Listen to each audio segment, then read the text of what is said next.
April 14, 1912.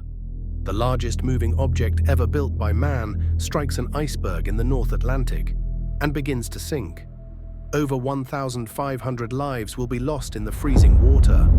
Everyone knows the Titanic sank, but very few understand why it was practically inevitable, long before it ever left port. Welcome to Why It Happened, where we uncover the hidden chain of events behind the world's most chaotic moments.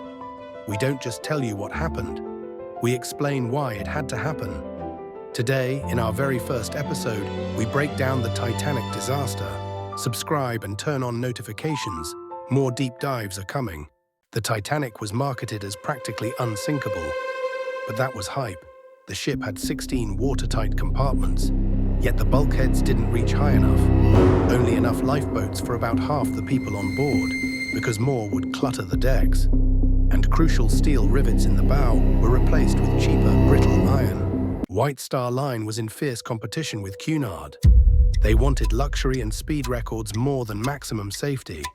Captain Edward Smith, on his final voyage before retirement, felt pressure to arrive in New York early, for publicity. Even the class system played a role. First-class passengers would be prioritized in any emergency. Throughout April 14th, the Titanic received multiple iceberg warnings via wireless. Some were passed to the bridge. Many weren't treated urgently.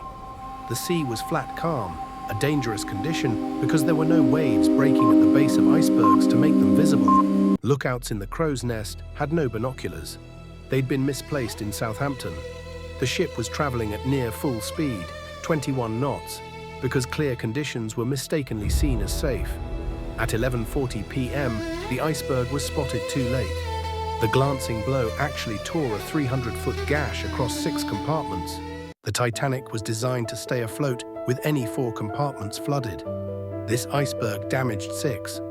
Water cascaded over the watertight bulkheads like a series of overflowing buckets. The ship had only 2 hours before it would sink.